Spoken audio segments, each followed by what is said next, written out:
Good evening and welcome to another edition of Everything Vaguely Paranormal. I am Ryan Roberts and this is my partner in the paranormal, Miss Shelley Pruitt. And as you notice, we're down somebody tonight because Blake actually got arrested this time. No, he didn't. He's sick. Yes, he did. You're the only one that gets arrested on this show. I do not. I do not. Actually, Blake is under the weather this evening, Yeah. so we are jumping on. We're going to miss him, but trust Yeah. me, he is keeping an eagle eye on us and making sure that we don't screw anything up Yeah. too badly. Send your thoughts and prayers. He's not okay. dead. No, he's Oh not my dead, God. but he's still not feeling You're good. doing this like big O's for my boy. Pour a few out for the homie, you know. Oh my Lord. Why don't you tell them we're going to talk about tonight? Because I am actually very excited about this because this is something that actually fascinates me. And go ahead and let them know. Yeah, so tonight we're going to talk about Dr. Roger Leir and his work on extracting alien implants from patients who may have been abducted at some point. And you know, we are big alien people, me and Shelley and Blake. We got Blake coming along because Blake's really starting to get into it too. We're dragging him. Yes, we are kicking him. He's But not he's fighting loving us it now. as hard anymore. Not anymore. Now he's super fascinated with it. But yeah, so I'm gonna go ahead and jump right into this though because there's a lot of information and this is a very interesting story, and I think you guys are gonna have a really good time with it. And you guys know how passionate we get when we get into debating, Ryan. Mm-hmm. We may a little bit tonight. Yeah, we might get into a little bit. So go ahead. Might. I'm ready to hear all about these alien implants. All right. Now, Dr. Roger Leir was a trained medical professional with a deep interest in UFOs and the alien abduction phenomenon. Dr. Leir became interested in the subject at a very young age. When he was 10 years old, his father walked into the kitchen one warm summer morning and proclaimed the U.S. Air Force had just captured a flying saucer. Leir's father was talking about the Roswell crash, and it really piqued Leir's interest. Leir remembered getting into a discussion with his father about the Roswell incident and the implications of the capture of the UFO. It was something from his childhood that stuck with him and stayed in the back of his mind as he grew and went through school. Time passed and Leir graduated high school and then went to medical school, where he became a doctor of podiatric medicine in 1964 after he graduated. And he became a trained surgeon and a director of the director of the residency in the podiatric program at Simi Valley Doctors Hospital. And if that wasn't impressive enough, he became the chief of the diabetic foot clinic at Cedars of Lebanon Hospital in Hollywood. On top of all these medical accolades, Dr. Leir found the time to open his own private practice and build clientele. Needless to say, Dr. Leir was very accomplished and very respected in his field. So he's a foot doctor. He's a foot doctor. He's a very accomplished foot doctor. Specialist. Foot specialist, absolutely. Okay. So, but even with all of his medical work and busy schedule, Dr. Leir's interest in UFOs never left. And a friend of Dr. Leir's took notice. So he invited Dr. Leir to attend a MUFON meeting. Dr. Leir attended the meeting and was absolutely enthralled. He was completely in his element. So much so that he became a regular attendee and eventually a full-fledged MUFON member, which would lead him down a path that he never thought was possible. By June of 1995, Dr. Leir's private practice had begun to suffer. Leir's interest in UFOs had him out in the field all the time, devoting a lot of his time and his finances to his UFO research. So, with his bank account rapidly diminishing, Dr. Leir knew he needed another income stream to finance his activities, so using his medical prowess, he began to write articles for numerous medical publications and began bringing in very good money. And around the same time, the Ventura, Santa Barbara chapter of MUFON began putting out a monthly publication. And the editor knew about Leir's writing for the medical journals. So he asked Dr. Leir if he would contribute articles to the new publication, and Dr. Leir didn't even have to think about it. He was like, absolutely, I'm all in on this. So Leir's first assignment was to head out to Los Angeles and cover the UFO Expo West. So Leir rode down to the convention with the Ventura Santa Barbara MUFON director, Alice Levy. Oh, he got the director on board. He got the director with him, yeah. Okay. Yeah, and he rode down with Alice Levy down to LA to go check stuff out. Now, the two attended the convention and went to several talks and perused the convention floor. And eventually, Levy turned to Leir and asked Leir if he was familiar with a man named Daryl Sims. Daryl was another UFO researcher from deep in the heart of Texas, and Leir had heard his name before, but he had never met him. So Levy took Leir over to Sims' table to get acquainted. And as they approached his table, Leir and Levy noticed several x-rays laid out, accompanied by a slew of medical data.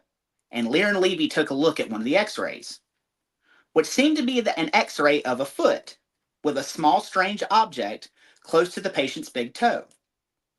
As they were examining these photos, Sims walked over to Leir and introduced himself, and Leir and Levy did the same. But Leir was greatly intrigued with what he was looking at in the x-ray, so he asked Sims if he could look more closely.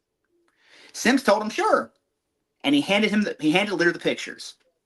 Leir examined the x-rays very closely and went over them with a fine-tooth comb. At first, Leir thought the object were surgical sutures that sometimes get left behind after surgeries. So he thought that Sims was an absolute charlatan, or at the least, completely misguided. And he set the x-rays down. And as he started to walk away, but before he could get too far, Levy called him back over to the table and said he should really give Sims a chance.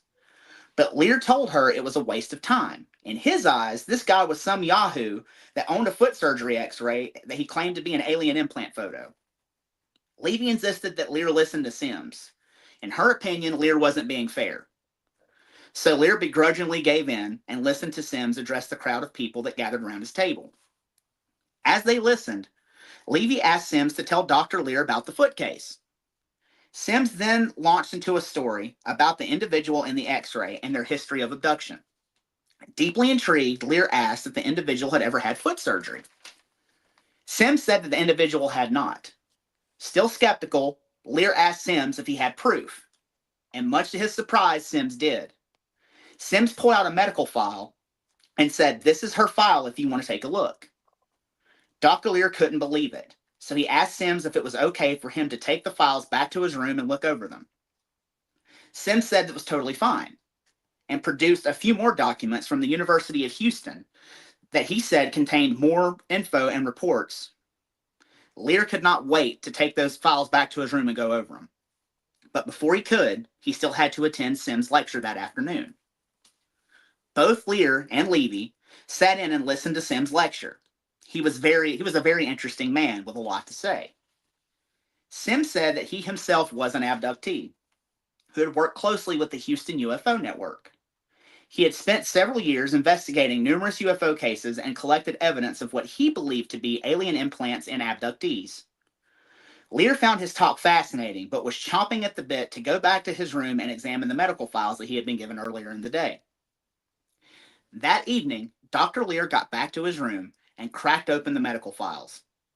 As he laid on his bed and read them, his mind was increasingly blown.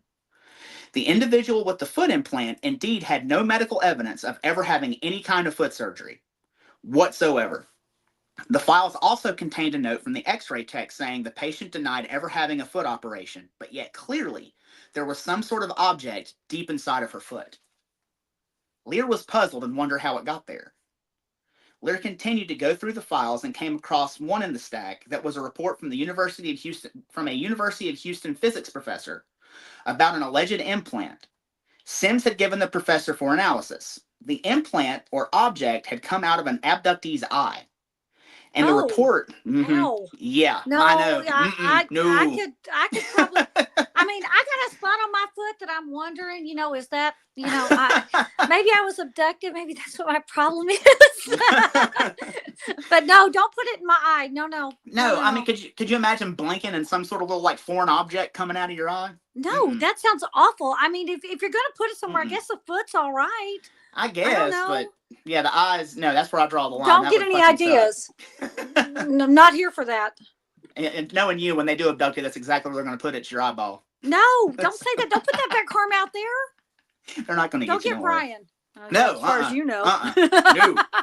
So I like the fact that this guy is doing his due diligence and he wants to read all of these files. He wants to examine all these medical records, being that he's a doctor. So he's doing his due diligence. He is. He's very science-based. He's very facts-driven, like I said, even in the story, when he first sees it, he's like, this dude is full of shit. This is a medical suture. This is nothing.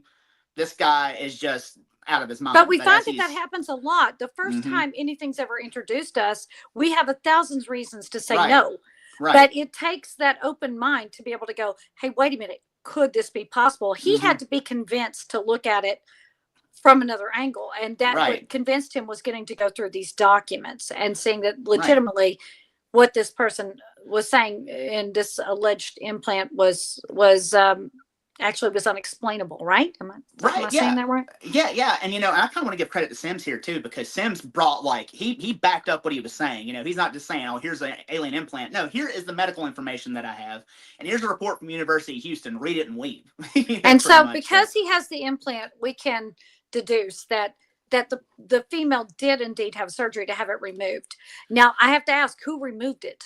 Well, we'll get to that here. I'm sorry, I'm not trying to jump your story. Okay, go ahead. No, you're totally fine. You're totally fine. That's but it's very interesting. So, he's looking at this medical file and he sees the report about the thing that came out of the person's eye. And the report included a photo of the object taken with an electron microscope, and the report stated the object was highly unusual and possessed a hard ceramic outer cover and a sort of velvety interior that could not be identified. The reports and medical records completely changed Leir's world. As he lay down to sleep, all he could think about were strange objects and how they got into the people's bodies. But eventually, he drifted off to sleep. The next day, Dr. Leir and Levy attended Daryl Sims' workshop, and Leir approached Sims and asked why the woman with the foot implant hadn't gone to her doctor to have it removed. Sims told Leir that she didn't have any kind of medical insurance, so she had just been toughing it out and living with the thing in her foot.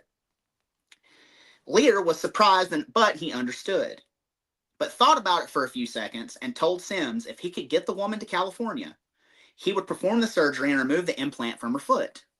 Sims couldn't believe his ears, and he began to make arrangements for transportation for the implant patient to get out to California. The convention ended and Leir returned home. About 4 days later, his telephone rang and it was Sims calling. Sims wanted to make sure that Leir still wanted to perform the surgery, and Leir reassured him that he was absolutely in and told him to continue to arrange getting the patient out to California. But after Leir hung up with Sims, he began to have second thoughts. He realized he had just put his reputation and his practice on the line. What would his colleagues and contemporaries think? Why did you got to tell them? Well, those sort of things tend to kind of get out in medical circles for some reason. Okay. He could become the laughingstock of the medical community. This whole thing could seriously damage his credibility, so he was starting to get cold feet. So he called Alice Levy to explain the concerns he had, and Levy listened intently to his concerns, but was able to soothe his worries and remind him how many professionals were involved with MUFON publicly, with no damage to their professional careers. Leir realized he was wigging himself out and decided to proceed with the surgeries. Yeah, he was worried he was going to be the Art Bell of podiatry. Yeah. That's not something he wanted. He didn't want that smoke on his, okay.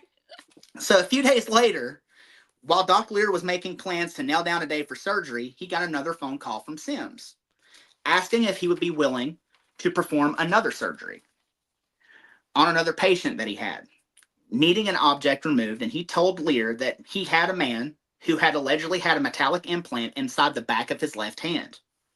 Leir asked if the man was trustworthy, and Sims vouched for him, telling Leir he had seen the x-rays himself and verified there was indeed a strange object hanging out in the man's body. Leir told Sims that he couldn't perform the surgery because he was a foot doctor, but he knew someone who could. So he placed a call to his good friend Dr. A and told him about Sims and the implants. Now, Dr. A was a bit surprised by this and was pretty skeptical. And Dr. A is an alias, I'm assuming. It's an alias, yeah, because he didn't want his name out there if Leir ever wrote anything. Chicken.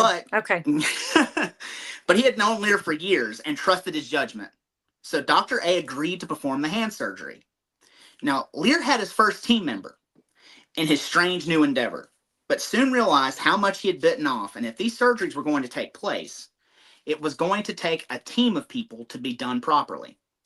So he went to his MUFON chapter, and he found a therapist to counsel his two patients in case they were emotionally scarred from any of the surgeries. He also found an attorney to handle all of the release forms and legit paperwork. He also needed a nurse he could trust, so he recruited his daughter-in-law, who had previously worked as a nurse at his practice. He needed to record the event for research purposes, so he also recruited a cameraman to document the entire ordeal. Now all that was left was finding an actual place to perform the deed. And Leir owned a satellite office that he shared with 2 dentists. So he decided it would be best to use that office on a day the dentists were out of office. Wait, so he's going to do this foot surgery in a dentist office? In a dentist office. Well, it's a satellite office that he owns, so that's what he's going to do. I guess some dentists have to go in, and I mean, I'm guessing they have like. I'm sure they have medical tools, or I mean, but would they like have this? I mean, I guess is he going to bring that from home? Where is he going to get the crap to knock him out and everything? I guess they had it in the office. I mean, they have anesthesia there. I don't think laughing gas would get me where I needed to be, so he could go to cutting on my foot. I mean, but it's also his satellite office, so I'm pretty sure he also uses it for surgeries and stuff too. Okay. All right. I'm concerned about how they're going to get this out. Anyway, details. Go ahead. Yeah, no worries. So he decided he was going to use it on a day they were out of office, and he looked at the calendar and he saw that August the 19th was free. So he called and reserved the office for that day, and all bases were covered, and all systems were a go. The operations could proceed. On August the 19th couldn't come fast enough. Everyone was greatly excited as the day finally arrived. The surgery crew assembled and waited on their patients. The first to arrive was Patricia. When she arrived with Sims, she was given several forms to sign that stated she consented to the surgery, and she was also given a complete review of her medical history, and a few new x-rays were taken. And she was psychoanalyzed to make sure that she was sane and capable of going through the medical procedure.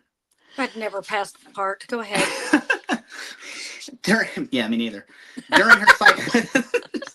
During her psychological session, Patricia was asked to relay her abduction story, and when she did, everyone in the room listened. In 1969, Patricia and her family lived in a very rural part of Texas. Patricia was married to a man named John, and they were parents to 2 little boys named Michael, age 6, and Billy, age 5. Patricia also had a little girl on the way. And that October, she was about 8 months pregnant, and she had been watching the boys for the entire summer while John was working long hours.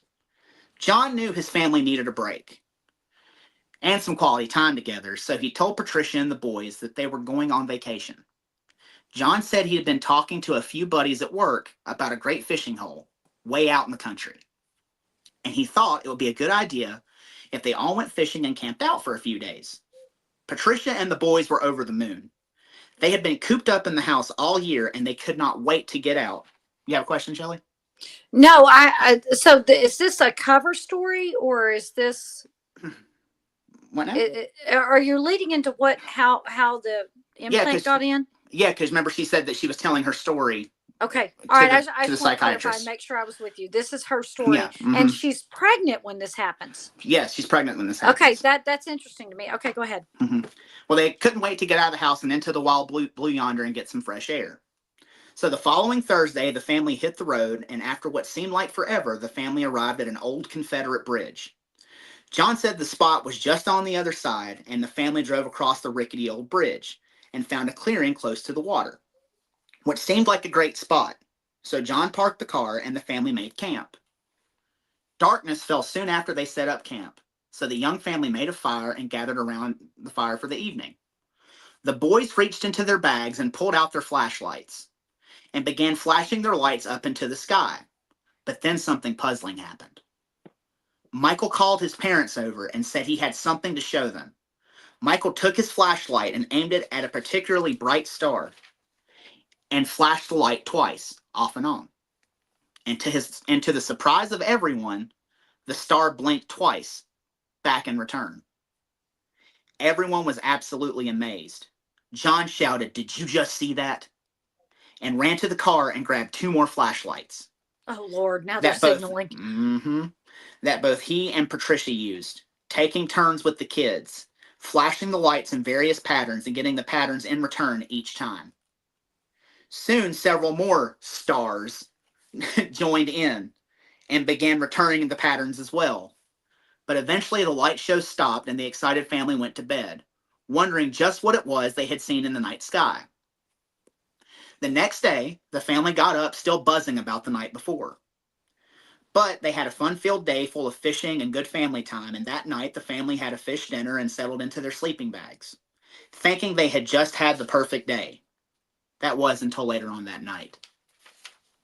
So the night when all the blinking's going on, nothing happens. Nothing happens, but like they were just like, oh, that's kind of weird, huh? But okay, just as you noticeable as I do, in a lot of UFO cases, if you have a flashlight and you see a UFO, do not signal, because that never ends up well at all. Not in the stories we've heard anyway. No, they're going to come down and they're going to see what's up if you're signaling at them. So, you know, okay, interesting. Rule of thumb: don't flash your flashlight at a fucking UFO. So, at about 1 a.m., Patricia was awakened by a frantic and terrified John. He urgently told her to get up and throw the kids in the car. Patricia was so confused. She wondered what had upset him so bad. As she was putting on her shoes, John stuck his head into the tent and yelled, "Hurry up! Come on!" But when Patricia finally got her shoes on and ran to the children's tent, she snatched Billy up, and John was on her heels grabbing Michael. They threw their sons in the back seat, and as the couple climbed into the front, Patricia asked John what was wrong.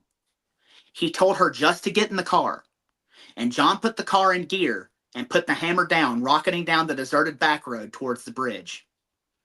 Patricia again asked what was wrong, and John said something was under the bridge. "But don't worry, I'll protect you." John then looked in the rearview mirror and asked Patricia if she saw the light following them. Patricia did see it. But to soothe John's worries, she said that maybe it was just a truck. But as they got closer to the bridge, the light was gaining on them and coming in hot on their tail. The couple sped up a little more and drove over the rickety bridge. As the light behind them approached the structure, it was apparent that it wasn't a truck at all. Whatever it was massive. Patricia begged John to stop the car, so John did. But strangely enough, they were now turned around on the bridge facing the opposite direction and were driving back towards camp. The two didn't know what happened, but they drove back to camp nonetheless, and when they got there, the roaring fire they had left behind was now burnt down to embers, as if they were gone for quite some time. Both Patricia and John were wigged out and knew it was time to go, so they packed their car quickly and started home. Leave it there. Right. I'm not going back there. Screw that. So they have this missing time element that just happened because somehow or another now they're turned around. They're turned around on the bridge back the way they just came from. Absolutely. Okay. Now that would be enough to kind of freak me out and be like, yeah, I'm not going back there. I'm going to turn around as soon as I can and go back the other direction. But these people, I guess, had to go back and get their crap at the campsite. No, look it there. You don't need it. No, nothing's that important. Let's go home. We're not going to mess with that. So anyway, as they drove back to the camp, they went to the campsite, they packed their stuff up, they take off, and they start leaving to go home. And as they drove, the boys remained asleep. But Patricia and her husband drove in silence. However, Patricia noticed her husband was driving lightning fast and erratically. Curious as to why, she turned around and saw they were being tailed by a green light that followed them until they were almost home and scared the absolute crap out of them. The whole experience had shaken the family. But after they got home, life continued normally without incident. Until about a year later, Patricia was asleep in her bed and woken by a green light emanating from outside her window and bathing the room in light. Suddenly, she wasn't able to move and started calling to her husband for help, just trying to get him to wake up. But it was to no avail. The next thing she knew, she was sitting on a table in a chrome room, surrounded by several strange beings she could not describe. As her eyes scanned the room, she saw 3 glass cylinders containing a basketball-sized ball-bearing-like object. And suddenly, in a flash, Patricia was back in her bed, as if she had blacked out. And she couldn't remember how she got back into her room.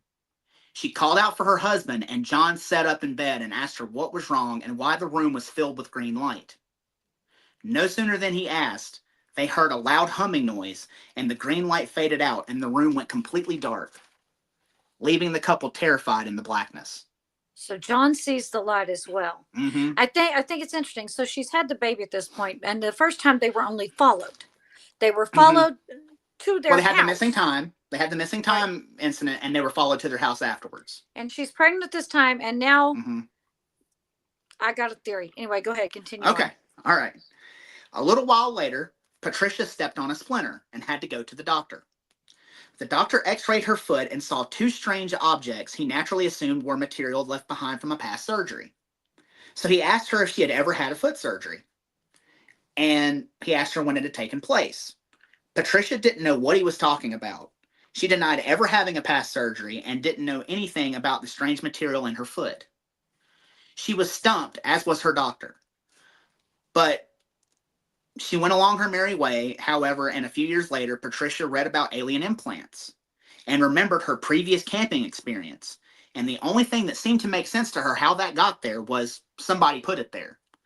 So she contacted, so it says that the only thing that made sense to her was whatever took her, left the implants behind. And her experience, she contacted Sims and got a hold of him. And so he got a hold of the doctor. Now, everyone in the room is listening to this story and their jaws are hanging open. It said everyone hung on her every word in the room, but now it was high time to get this thing out of her body. Patricia was prepped for surgery and was given anesthesia so Dr. Leir could do his work. Dr. Leir made an incision in Patricia's big toe and got to work searching for the implant, but it was a lot harder to get to than he had anticipated. About an hour into the surgery, Leir heard a metallic click and he knew he was right on the money. He inserted a clamp in Patricia's toe and grabbed a hold of the offending object. Slowly, he removed the object from her toe and placed the T-shaped object on the medical gauze beside the surgical station. Leir and Dr. A both observed the material, and Dr. A suggested they cut it open to see what was inside. Leir thought that was a good idea and grabbed one of his sharpest surgical blades and attempted to cut the material, but no matter how hard he tried, he just couldn't cut through its outer shell. So he had his nurse take the specimen and pack it away. There was still more work to be done. Patricia had one more implant to remove. So Dr. Leir went back into Patricia's foot and found the second object, which also made a metallic click when coming into contact with Leir's surgical tools, and set it on the gauze beside him when he pulled it out of the toe. This time, the object looked like a metal cantaloupe seed and seemed to be covered in a hard outer material that surrounded the same hard outer material that surrounded the first. Leir and Dr. A also attempted to cut into the material as well, but once again could not penetrate its outer shell. It was the damnedest thing. They could not figure it out. Why these things were resistant to surgical steel, so they bagged up the specimen and sewed Patricia's foot back up, deeming the surgery a success, but they couldn't celebrate long. They still had one more surgery to perform, but this time it was a man named Peter. Peter was brought into the surgical suite, and he was given the same series of tests that Patricia had been given. And just like Patricia, Peter told his story to the psychiatrist. Peter grew up in Dubberly, Louisiana, about 100 miles from Shreveport. Peter and his family lived on a farm way out in the country. And one night in 1954, Peter was awoken out of his bed from a sound sleep. He sat straight up and his body began to move as if something else was controlling him. He tried to stop himself from moving, but his body would not respond. Eventually, he found himself in a field behind the house, staring up at the night sky, where he saw a cacophony of lights moving around and going back and forth. But one of the lights seemed to draw the most attention. Peter watched as this light descended from the sky and came towards him, stopping about 18 feet in front of him. Suddenly, the light let out a hissing sound and began to spin. Peter was absolutely terrified and through sheer force of will was able to break away from the unseen force holding his body hostage. He turned and ran as fast as he could, but heard an explosion behind him and instantly felt a sharp pain in the back of his left hand. The pain was so intense that Peter blacked out, and the next thing he knew, he was coming to in his mother's arms. Years later, Peter moved to Venezuela, and while in country, got into a car accident. So he went to the doctor to get it looked at, and the doctor determined that Peter needed an x-ray. So Peter had the x-ray done, and when the doctor looked at the x-rays, he didn't find any broken bones, but saw a small metal object in the back of Peter's left hand. Confused, the doctor asked Peter if he had ever had a hand surgery. Peter told him no, but the whole interaction reminded Peter of his encounter in Louisiana. So when he left the office, Peter went and grabbed a stud finder to test his hand to see if it would go off. And much to his surprise, it did. It's a Cajun ingenuity. Exactly. I'm going to run the stud finder over my hand and see what's going on. So much to his surprise, it did, and Peter found the object was producing an electromagnetic field. Dr. Leir and Dr. A were astounded by this story. So before the surgery, they decided to take Peter out into the parking lot, away from the medical equipment, and, because they thought the medical equipment could be putting off an electromagnetic field, and they wanted to test this for themselves. Okay. Now, they wanted to test his claim of electromagnetism, so Dr. Leir put him in the middle of the parking lot, and Dr. Leir happened to have a Gauss meter, which is like the nice EMF detector. Right. And ran it over the implant in Peter's hand. And weirdly enough, they got a reading. This was indeed emitting an EMF signal. All of their jaws hit the floor, but there was no time to waste. They needed to get the object out of Peter's hand and needed to do it fast. Peter was brought back inside and prepped for surgery, and the doctors began their work. They cut his hand open and searched around for the magnetic object. But after an hour, there was no luck. It had to be deeper. It had to be deeper than they had initially thought. So Dr. A went in deeper past the tendons, and just like Patricia's surgery, the doctors heard a metallic click. They had found their prize. The doctors removed the implant, and just like Patricia's, the object looked like a cantaloupe seed and was covered in the same hard outer shell. Dr. A took a knife and tried to cut into the implant, but just like Patricia's two, surgical steel could not put a dent in the covering. The nurse bagged the specimen, and the doctors sewed Peter up. Both patients' implants had been successfully removed, and both surgeries went off without a hitch. The surgical team congratulated each other and celebrated a job well done. Meanwhile, Sims took the specimens back to Texas with him. Dr. Leir eagerly waited to hear from Sims. Sims was going to have a doctor friend of his at the University of Houston examine the metal implants and give him an analysis on the contents. But when Leir called to check on the progress, Sims said he was having trouble getting in the analysis, because his friend's department was on hiatus at the university, and it would be a month at least before they were back in session. But Sims did have good news. He had been able to separate the implants from their hard outer membrane by drying the specimens out and peeling the membrane off. Once the objects were out of their shells, Sims found the metal was extremely magnetic and stuck to almost any metal surface. Dr. Leir thought it was absolutely fascinating and asked Sims to send him pieces of the membrane for testing. And Sims did as he was asked. And Leir sent those samples off to the lab. And about a week later, Leir got the results back, and the test said the shell or membrane comprised of a protein coagulate, hemosiderin, and keratin. Now, hemosiderin it carries oxygen to the blood from the lungs. And keratin is a material that makes up our hair and our fingernails. Mm-hmm. And can be extremely hard if concentrated. Now, the analysis was odd because these three substances are not often found in the body surrounding a foreign object. And its membrane was also heavily protein. It's almost like it was put there. Yeah. It had those items on it to keep the body from rejecting it. Right, and that's what Dr. Leir ends up thinking. No, you're fine. Yeah, because that's what he ends up thinking, because he's sitting here contemplating, how in the hell is keratin surrounding these objects? What's the deal with this? And so he's sitting there contemplating, thinking about this, and he said that the keratin could have encased the metal objects, and in his mind, the only thing that made sense was whoever made the implants somehow had extracted the keratin from the patients and manufactured the membrane around the implants to keep the patients' bodies from rejecting them. Leir wanted to share his findings with Sims, so he got him on the line to discuss, and Sims was intrigued.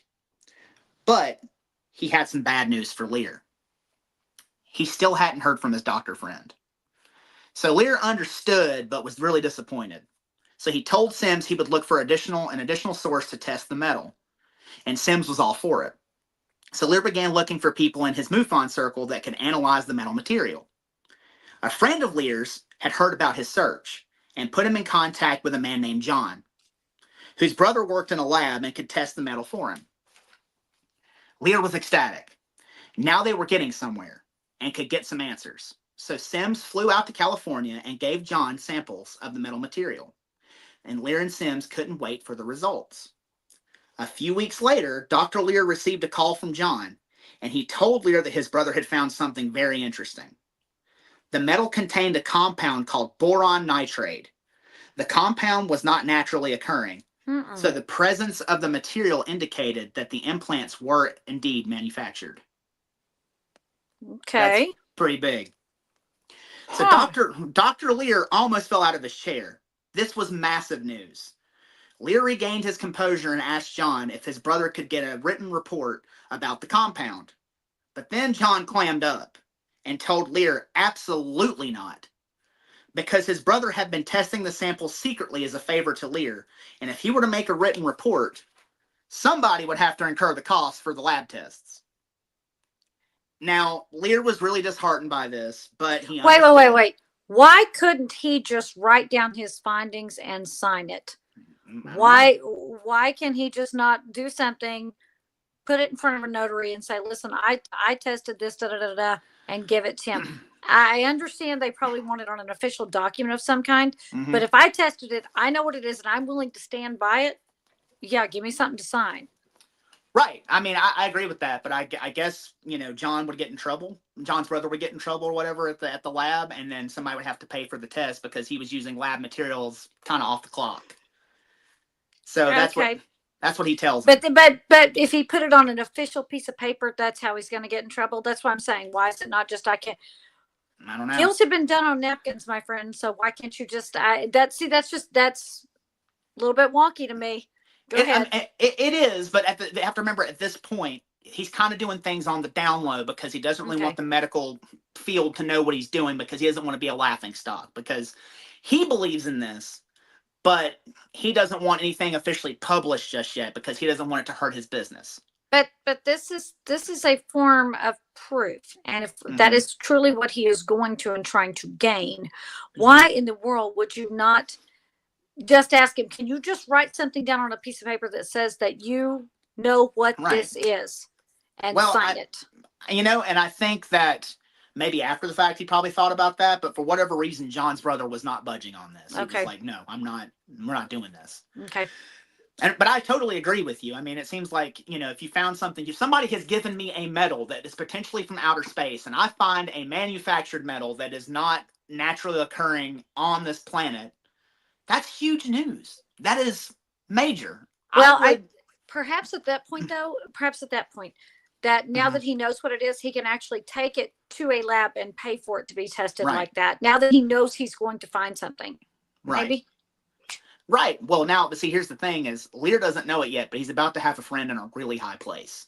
Hot that's going to help him out. Like a friend in a high place, boy. Yeah. He's at the top of the food chain. Oh. So Leir was disheartened by this news, but he understood the secret lab testing and asking for favors wasn't going to get he and Sims anywhere. They needed funding in a reputable lab, and Leir had a plan to get them both. So he reached out to a friend of his cousin, a scientist named Dr. John Alexander. Leir told him about the research that he and Sims had been doing and some of the things that he and Sims had found. Now, Dr. Alexander was really interested and really listened closely to what Leir was talking about. And he asked Leir to fax him data that he had collected. So Leir did as he was asked, and the next morning, Dr. Alexander called. But when Leir answered the phone, Dr. Alexander had put him on a conference call with another individual. Dr. Alexander told Leir that he had a chance to review the data and had to call him immediately. But not only did he call Leir, he also called his good friend, Bob Bigelow. Now, Bob Bigelow. Oh, I know that name. Of Bigelow Aerospace, like owner of Skinwalker Ranch, Bob Bigelow. Former owner of Skinwalker Ranch, right. Oh, I'm real interested now. And former CEO of NIDS, Bob Bigelow. I don't know if he's former. He might still be CEO of NIDS, but... That I'm not sure of. So he called his good friend Bob Bigelow and patched him into the call. This was huge for Leir. Bob Bigelow was a millionaire who had been heavily involved in UFO research and had just formed the research group, NIDS, dedicated to the study of UFO phenomenon. Now, NID stood for the National Institute of Discovery Science. Now, Dr. Alexander went on to explain that he and the director of NIDS and Bigelow, the CEO of NIDS, they both found Leir and Sims' work absolutely fascinating and asked if they would be willing to come down to the NIDS headquarters and show the NIDS board their findings. And Leir agreed and immediately contacted Sims. A few weeks later, Leir, Sims, and their specimens found themselves at NIDS headquarters in Las Vegas. Soon after their arrival, the pair was ushered into a presentation room in front of the NIDS board, where they provided footage, data, and physical evidence of the surgeries they had performed. And they made their case for research funding so they could continue their work. After their presentation, Leir and Sims were led to a large room, and Bob Bigelow followed them in. Bigelow told him that the board would be voting on whether or not to fund their efforts, and he would return soon and let them know the board's decision. As Bigelow left the room, Leir and Sims couldn't believe it. They might actually have financial backing from a reputable organization. A few hours later, Bigelow returned and delivered the good news. The NIDS board had voted to fund their research, and the research could move forward. Now, with the backing of NIDS and an actual budget in place, Dr. Leir began to plan more surgeries with Sims. Sims had more surgical candidates, and 3 stepped forward to help their cause. The first new subject was Annie. Annie claimed to have vivid memories of multiple abduction experiences. She had even seen a UFO hovering over her home after one of her experiences.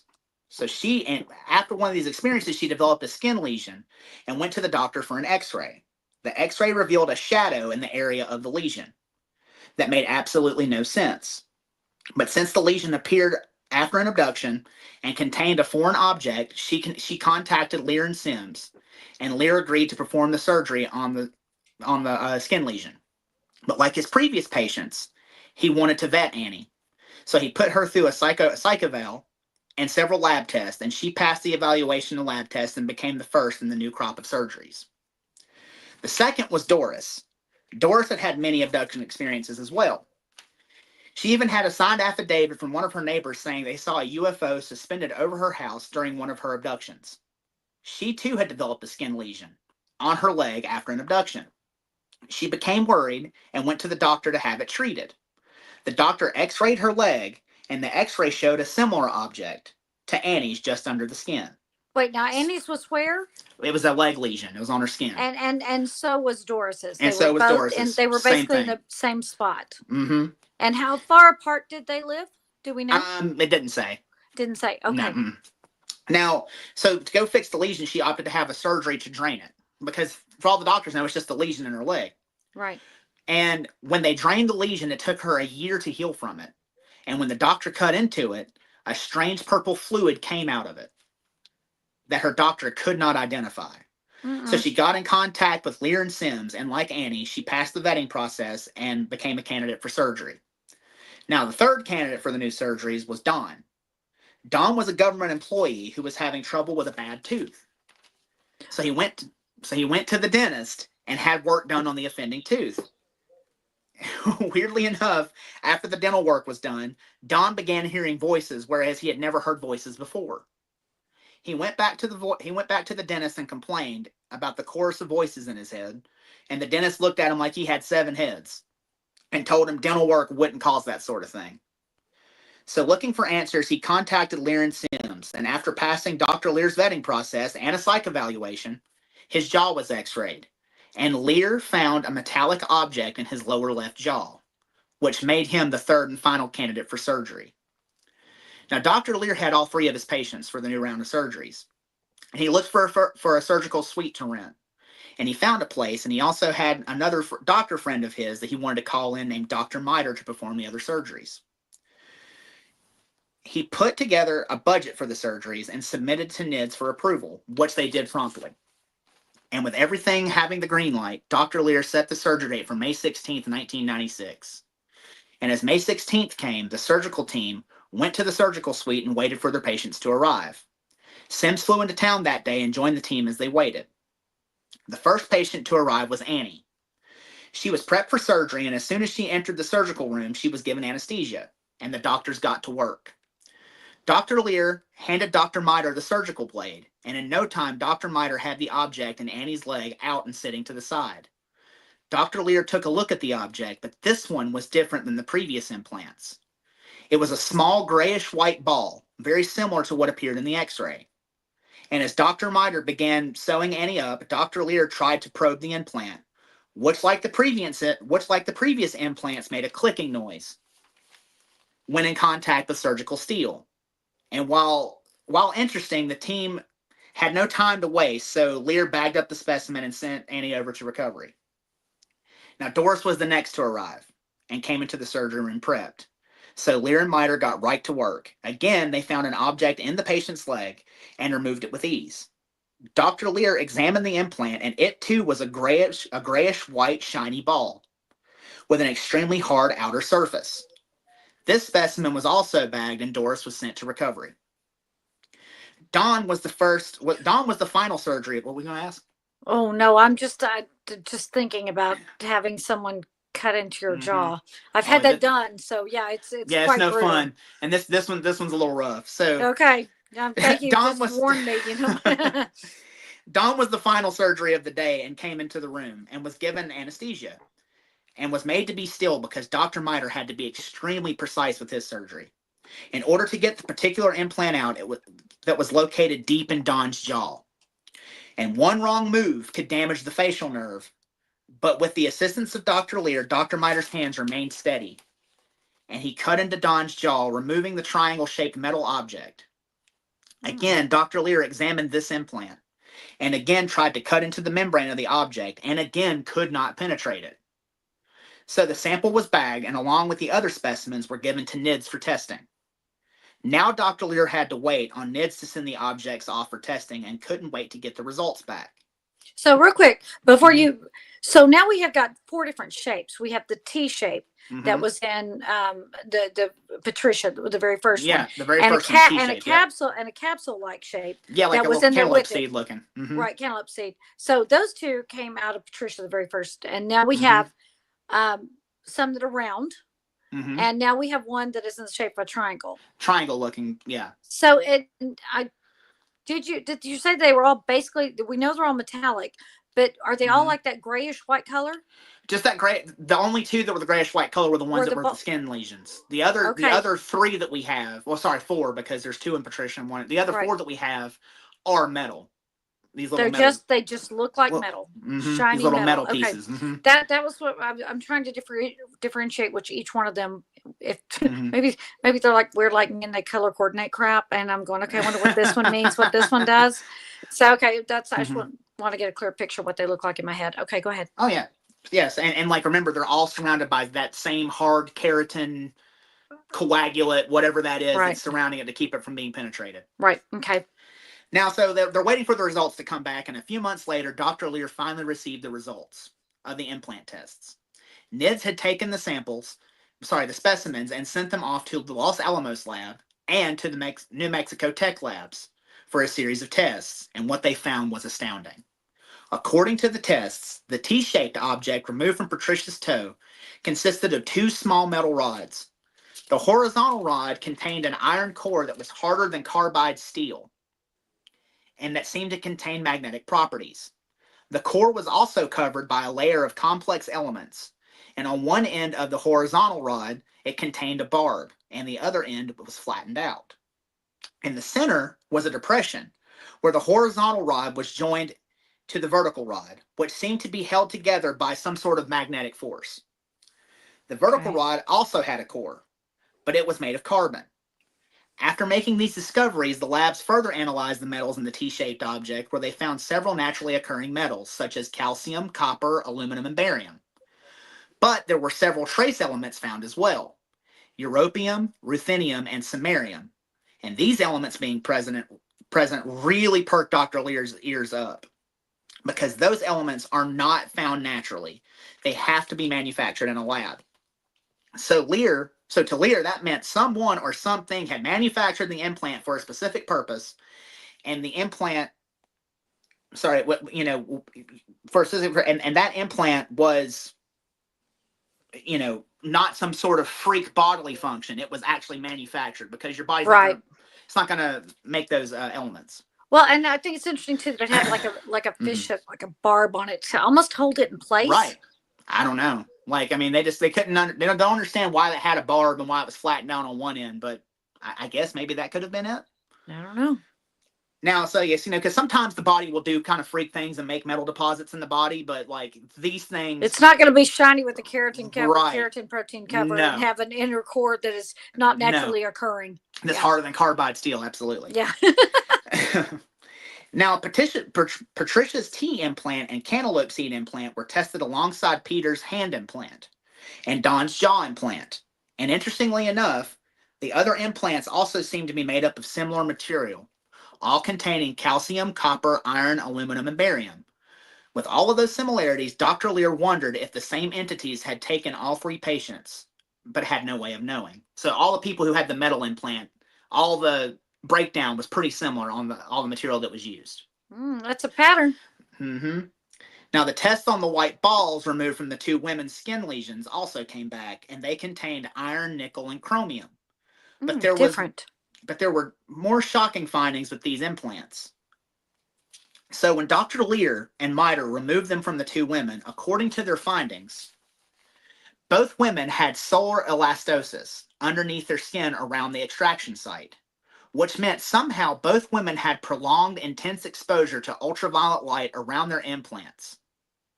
And this too led Leir to think that multiple patients in his care had been taken by the same entities. Leir now knew the contents of the implants, but it left him with more questions than answers. Throughout the 90s and the 2000s, Leir continued to perform implant surgeries, and at some point he had a falling out with Sims, but continued to seek answers about the abduction and UFO phenomenon until he died from a heart attack in 2014, having never solved the mystery of the implants and where they came from. So that is Dr. Leir's story. What do you think about that? So, I do find it interesting that the two that I saw the similarity with the two that had the skin lesions, that their two implants were damn near, they were identical. And two people, that's why I asked how far apart they lived. I was wondering what their proximity to each other was. That's definitely alien race A, if we're going to say it's an alien implant. And all the others seem to come from somewhere else, because all of their these implants were made up of very similar things. I will tell you what I do know is that a lot of people who have the jaw implants or even the tooth implants, that hearing voices and like they're transmitting. And that is something that's very common. That's said about people that they find these in their jaw, that they're hearing voices, they're hearing, sounds, tones, frequencies. And I'm gonna tell you right now, that would drive me nuts. No, I don't want one of those. Thank you. So, have you ever seen one of these that has come out of a patient? Yeah, like in the trailer, when we played the trailer, there was like a little one of those. No, I'm asking, have you seen one in person? No, I've not seen one in person. Okay, so I've been to Roswell, and in the Roswell Museum, there actually is a section that has, like, of course, the alien, autopsy, that kind of thing. But they also have the stories of abductions and things like that. And there is, a case, or there used to be, whenever I went, there are a couple of little implant looking things they say they're implants that were pulled out. These things, one of them is very, very tiny. And then there's another one that's quite a bit bigger. Like, you would notice if that was in your body, especially if it was, just the skin surface. But what you said was all of these, they had them very, a lot deeper in the body than what they first thought. Is there, and I've also heard something to the effect that said that some people report that they find them in one spot when they go to do the surgery, they've actually moved or almost like burrowed, like these implants think. Something, so I didn't put it in my notes, but something that they did do, because there were reports of that happening with other alien implants. When they removed these specimens, they made a liquid from the patient's fluids and blood and put those specimens in there, because there had been reports of other specimens either disappearing or just withering away. It had, once they left the host body. Are you talking about like it needed Basically, the host to survive. Yeah, almost like that. Now, so it's like parasitic.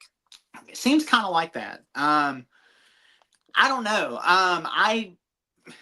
It wouldn't surprise me if they had the technology to be able to put that in someone's body to, like, for whatever purpose they were for. I would think they would have the technology to control it and make it move so the doctors couldn't get a hold of it. Do you think that it could possibly have its own, for lack of a better word, we're going everywhere with AI. We're teaching AI. Right. How do you think it could possibly have its own thought process? Do you think it could think for himself? And could it move and maybe perhaps change once it was removed in order to protect itself? Maybe when it was in the body, that metallic coating, maybe it was tough, but maybe the second it got out, it protected itself and the shell became more dense, tougher to protect itself from being cut or opened or something like that. I think somebody's got the technology to put that in, and especially being put in without the knowledge of the person. Right. They've got to be able to make those things. It's like a tick. What? Kind of, but like I don't know if it would be necessarily like it's thinking for itself, because I don't know. With just having that little bit of metal in there, it seems like they're almost more like transmitters than they are, I don't know, something more advanced than that, I guess. I don't know how it would be able to think for itself and move on its own without something else being like, oh shit, someone's trying to mess with it. Just because we can't conceive it, right, doesn't mean that someone else hasn't, correct? So, and the fact that there have been reports that doctors who have tried to remove this, that sometimes it appears that the implant is burrowing. That makes me think that it has a consciousness to protect itself. It could. I mean, it definitely could. A survival instinct. I think with this sort of thing, like anything is possible. If they, like I said, if they have the technology to put it there without you knowing, and it's transmitting some sort of, back to the mothership, I don't know, maybe it does have the ability to do that. What do you think that they are tracking? I don't know. That is a very, very good question. I think that's something people have been trying to answer, since the whole UFO phenomenon and abduction phenomenon has been happening. I don't know. It also depends on like what theory you prescribe to as to who they are, what they're looking for. Some people think that they are us from the future coming back in time to see where they went wrong, and maybe they're monitoring our like vitals and like looking at us to see, what they can do to change themselves back to us.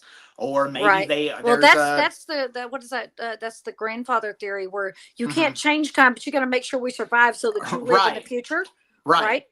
I mean, there's that. There's also the theory that they do come from outer space, and for some reason they have some sort of vested interest in our medical biology, for whatever reason. And then the theory that they're here because they don't want us to destroy the planet because we have water. Right. We're what is it? 90 what percent water? 96. It's mostly water. Yeah. The planet's covered by, I can't remember the percentage, but yeah. I mean. Yeah. Numbers. Yeah. Because in like you were saying, whenever if you listen to a lot of the people who are taking aboard these spaceships and are taken by these different alien races, almost every time the message is the same: take care of your planet, stop messing around with nuclear weapons. It's always the same message.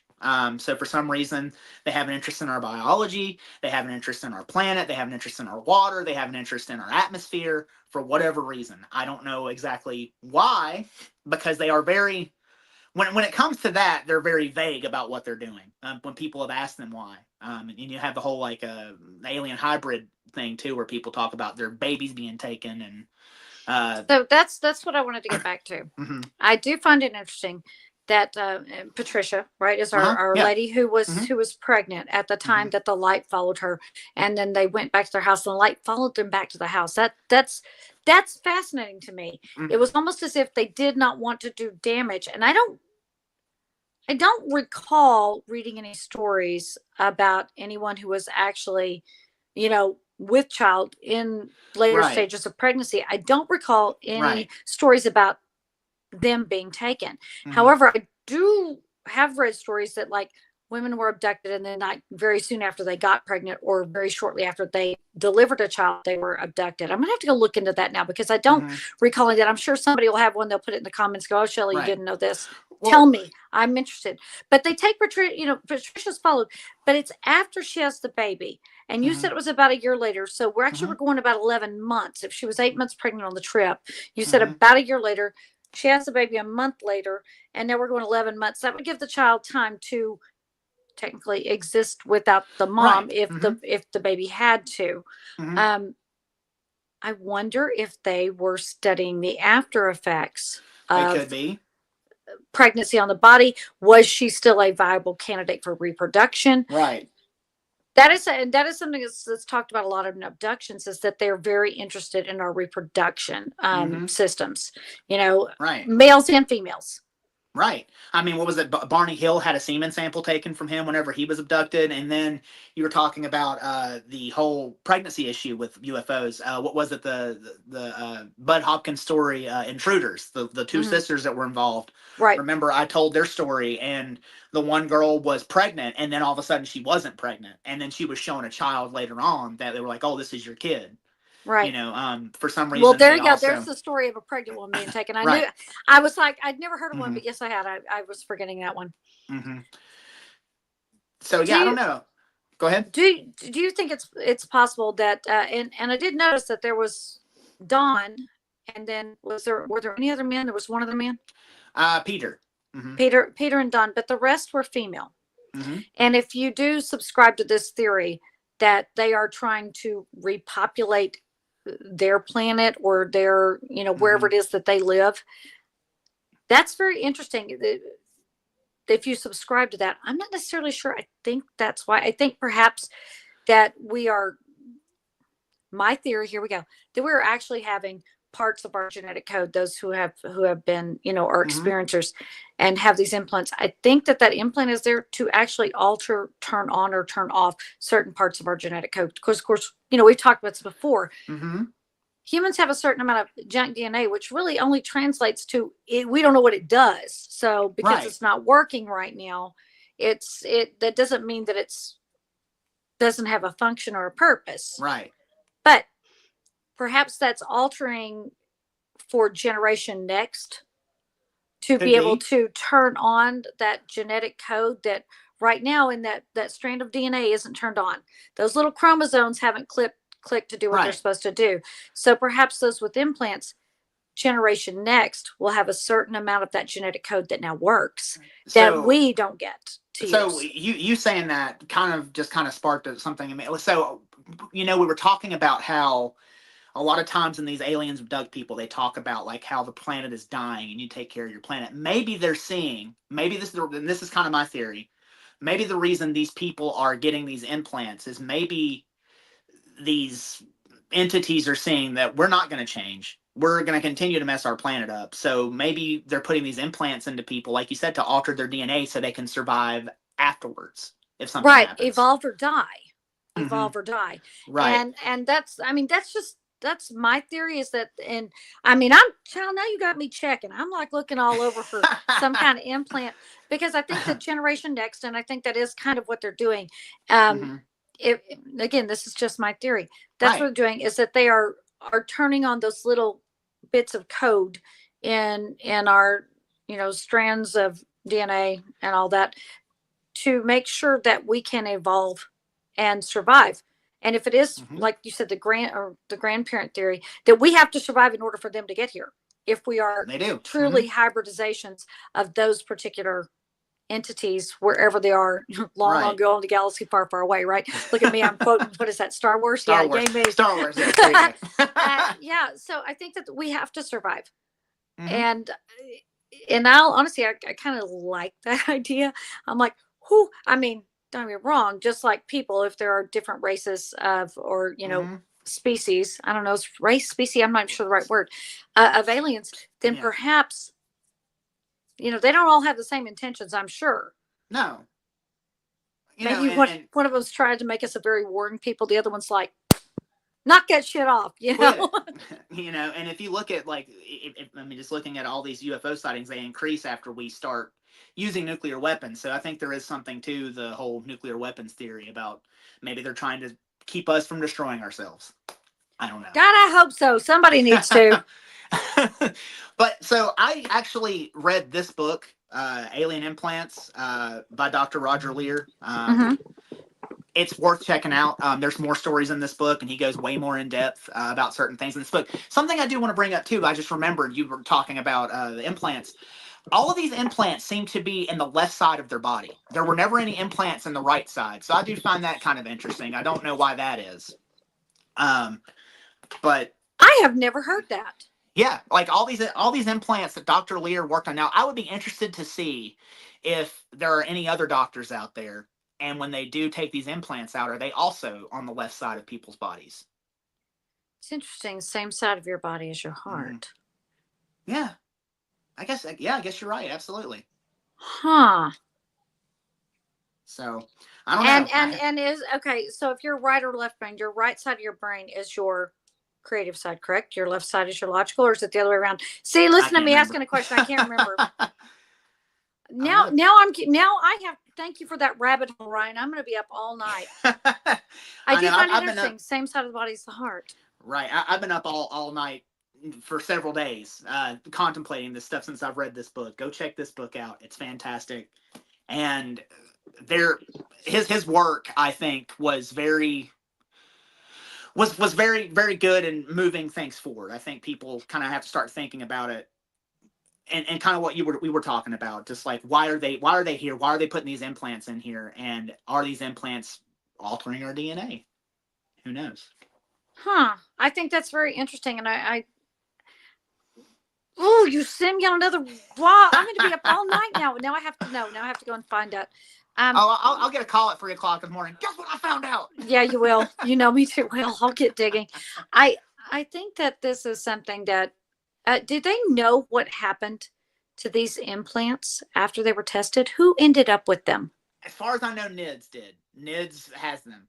Bigelow's got them, basically. Yes, as far as I know. I don't and know Bigelow, whenever he was done with Skinwalker Ranch, still thinks he can't disclose from what was done and tested. So there's no place we can go to see these. There's no place we can go to.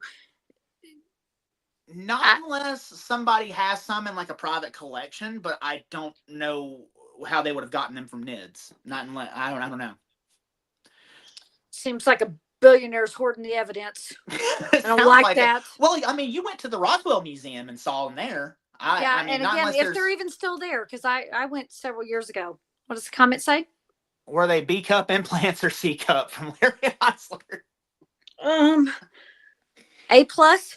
I mean, they went all or nothing. They went straight double D's. I don't know, but I think that is fascinating. So, So final thoughts, Ryan?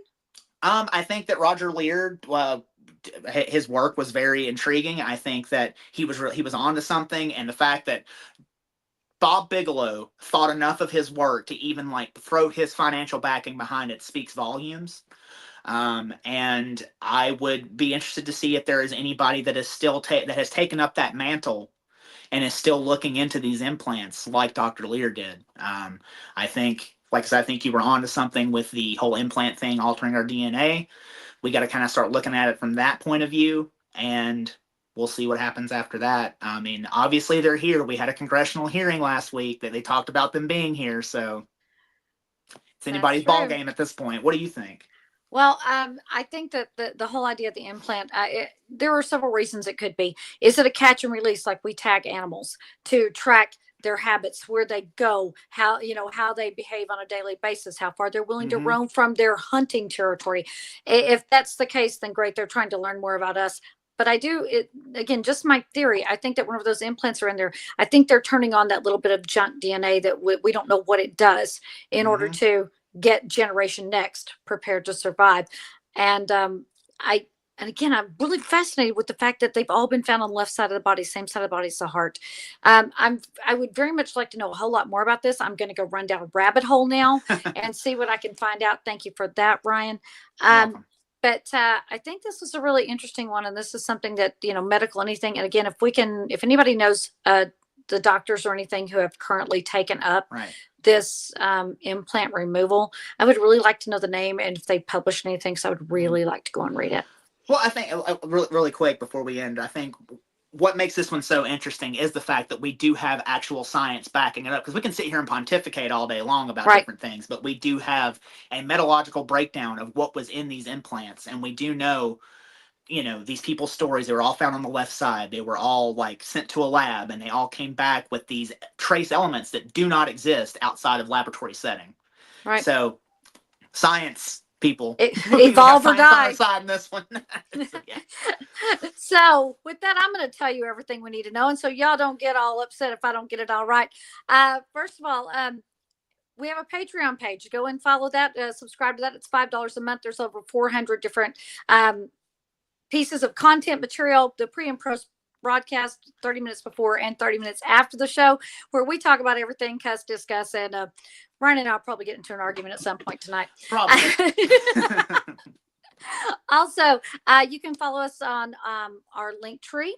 Subscribe to that, where you can get notifications about when we have investigations that go on sale. Come and investigate with us. Follow that link tree. You'll be the very first one. Subscribe to the Eventbrite page to be notified whenever we go on an investigation. You can come with us.